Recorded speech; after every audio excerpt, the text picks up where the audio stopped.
Estimadas y estimados estudiantes, soy el profesor Pedro Arenas Wilson de Historia, Geografía y Ciencias Sociales y antes que todo quiero enviarles un fuerte abrazo, un gran saludo.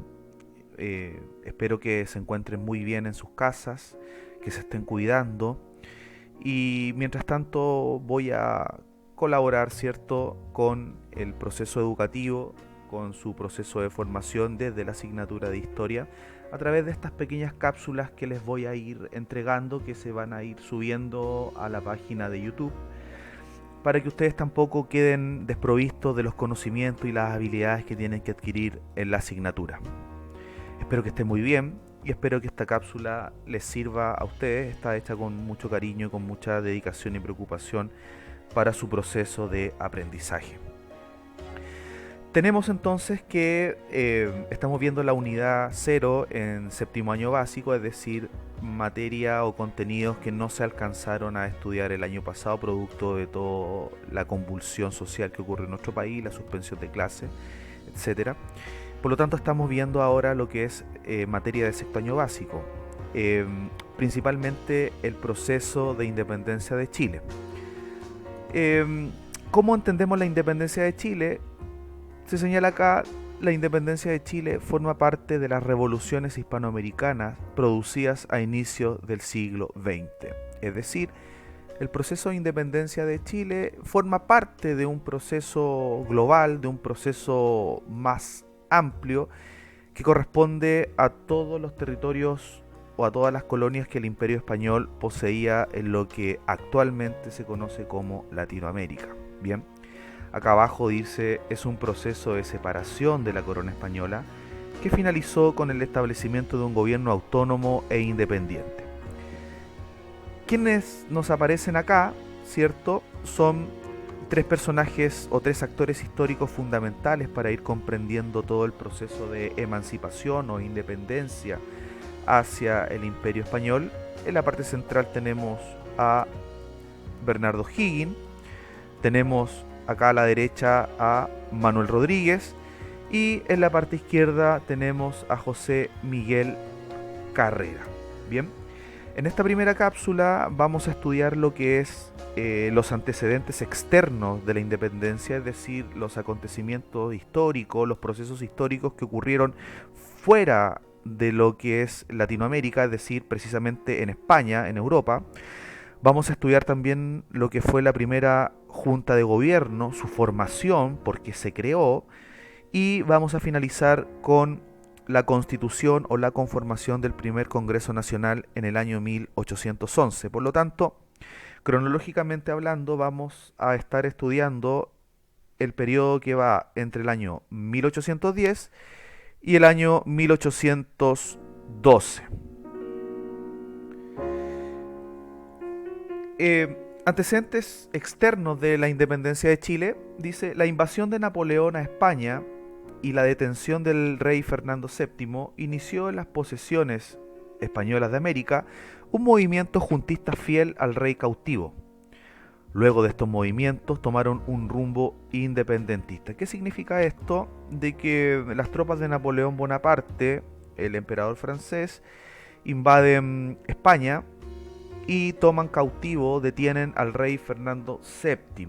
Bien, esa noticia llega con el paso de los meses a lo que es actualmente América, lo que es Latinoamérica, y se empiezan a formar en cada una de estas posesiones españolas en América los movimientos juntistas que en una primera instancia se declaran leales al rey, pero posteriormente con el acontecer de los hechos van tomando rumbos distintos hasta llegar a los procesos de independencia. Dice, en Chile se enfrentaron dos bandos, los realistas, quienes buscaban gobernar en nombre del Consejo de Regencia Español, y los patriotas, quienes querían conseguir la autonomía a través de juntas de gobierno, pero manteniendo la fidelidad al rey. Es decir, encontramos bandos que se confrontaron al interior de esta junta de gobierno, ¿cierto? Y lo podemos ver claramente acá, ¿cierto? Por un lado podemos ver las vestimentas que poseían estas personas y que lo podemos relacionar con los fieles al rey, las pelucas que ocupaban, que eran un símbolo de estatus, que eran un símbolo de poder y que solamente lo ocupaban los peninsulares o los españoles. Y enfrente, ¿cierto? Con una actitud, vemos la actitud hostil que hay entre los dos bandos, tenemos a los criollos que posteriormente son los que inician el proceso independentista y que buscaban emanciparse del poderío español. Se ven personas más jóvenes, no visten de la misma manera que eh, los españoles, ¿cierto? Y esta situación se generó al interior de la primera Junta Nacional de Gobierno, es decir, las vertientes, las corrientes que hay al interior de este proceso histórico de la primera Junta Nacional de Gobierno. Primera Junta de Gobierno, ¿cierto? Del 18 de septiembre de 1810, claramente celebramos las fiestas patrias, o mejor dicho, celebramos nuestra independencia en un día que no corresponde. Eso lo vamos a analizar en unas cápsulas futuras y preguntarnos por qué celebramos algo que no es ese día, ¿cierto? Dice: el gobernador de Chile, Mateo de Toro y Zambrano, presionado por los criollos, convocó a un cabildo abierto. En esta asamblea, la mayoría de los presentes apoyó la idea de formar una junta de gobierno en nombre del rey Fernando VII. Tenemos acá el dibujo de lo que intenta reflejar la conformación de la primera junta de gobierno. Mateo de Toro y Zambrano acá en el centro, y los militares presentes también en esta primera Junta Nacional de Gobierno, intelectuales de la época, la Iglesia Católica, que siempre ha estado presente en las decisiones políticas del país. Hay que tener mucho cuidado con esto. Dice: convocó a un cabildo abierto. Mateo de Toro y Zambrano, presionado por los criollos, convocó a un cabildo abierto. Esto no fue tan así, no fue tan abierto, y lo podemos ver acá abajo. Dice: se iniciaba la patria vieja. Pero esto fue un proceso elitista, es decir, no tuvo participación la totalidad de la sociedad. En definitiva, fue un proceso en el cual tuvieron participación los peninsulares, los españoles, que eran los que promovían o querían seguir eh, con la fidelidad al rey de España, pero también la aristocracia criolla, es decir, los hijos de peninsulares, los hijos de españoles nacidos en América. Estos dos grupos sociales tenían mucho poder durante esta época, y por lo tanto obviamente iban a ser los que iban a participar de esta primera Junta Nacional de Gobierno, marginando por razones claramente económicas y de poderío político a las otras capas de la sociedad. Primer Congreso Nacional. Buscando crear una nueva institucionalidad, se convocó a un congreso dándole representación popular a todas las provincias de la gobernación de Chile. Se constituyó el 4 de julio de 1811.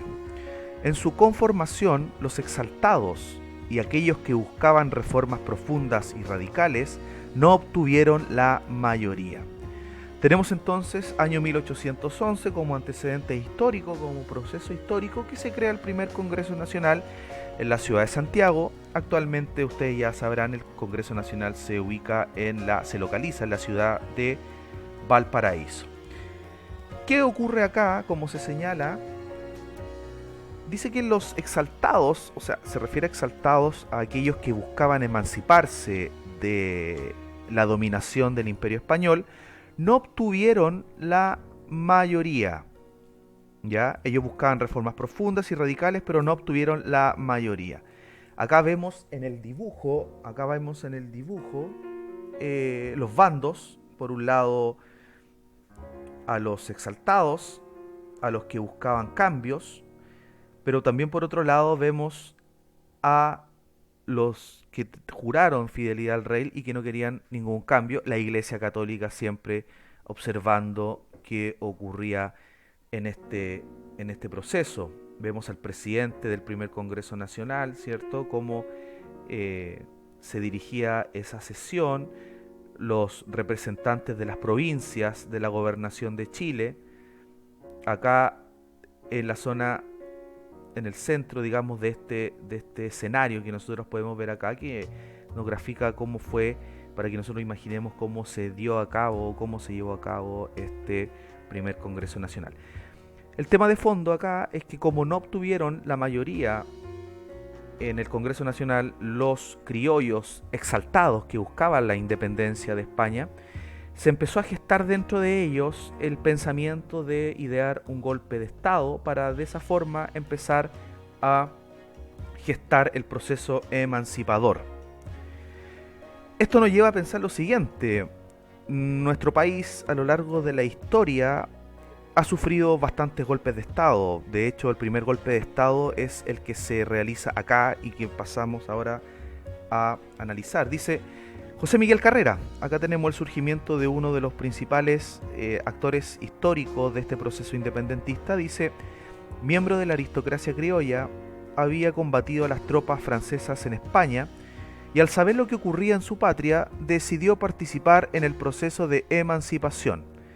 Los exaltados vieron en él a la figura necesaria para dar el golpe contra el grupo conservador. Regresa de España y se da cuenta de que en Chile estaba ocurriendo el proceso de independencia, el proceso que buscaba la independencia, mejor dicho, desde una facción de integrantes de la primera Junta Nacional de Gobierno, y él regresa rápidamente a Chile para poder ser parte de aquello.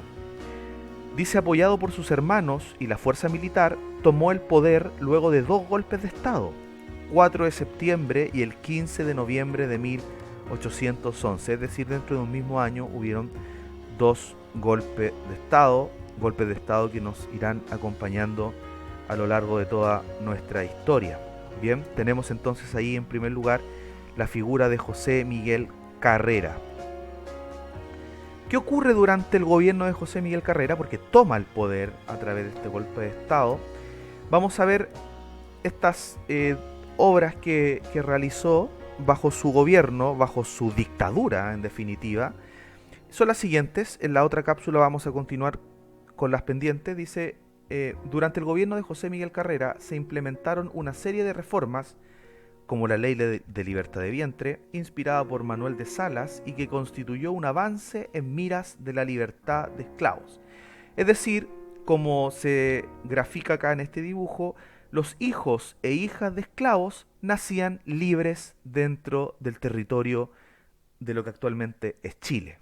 Bien, esta ley fue redactada, fue pensada, ideada por un gran intelectual que nació en nuestro país, muchos colegios llevan su nombre, y que fue Manuel de Salas. Bien, ahí lo vemos presentes en este dibujo. Vemos también estas manos rompiendo las cadenas que claramente nos dicen lo que es la libertad gracias a la Ley de Libertad de Vientre. Y también dentro de la simbología, dentro de la idea de generar pertenencia a un territorio, tenemos los símbolos como son los emblemas nacionales, la primera bandera y el primer escudo nacional, que claramente tienen diferencia, pero también similitudes con lo que actualmente nosotros tenemos como bandera y escudo, como emblemas nacionales. Javiera Carrera, ¿cierto? Con José Miguel Carrera, acá están como trabajando, elaborando la primera bandera nacional, que tenía unos colores amarillo, blanco y azul. Y el primer escudo nacional. Lo importante acá, lo que llama la atención, es la figura de los indígenas que aparecen en este escudo nacional. Por lo tanto, se le daba una importancia, se realzaba la figura, la valentía del mapuche, y por lo tanto les hizo ser partícipe en el diseño. José Miguel Carrera los incluyó en el diseño por su importancia del primer escudo nacional.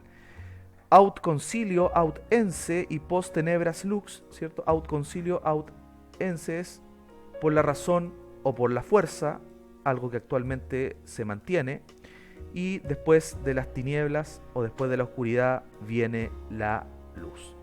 Por lo tanto, dice, se crearon los primeros emblemas nacionales como la primera bandera y escudo de nuestro país. Espero que haya quedado claro, espero que les haya gustado, espero que si tengan alguna duda, por favor, la hagan saber. Un abrazo y seguimos con la próxima cápsula.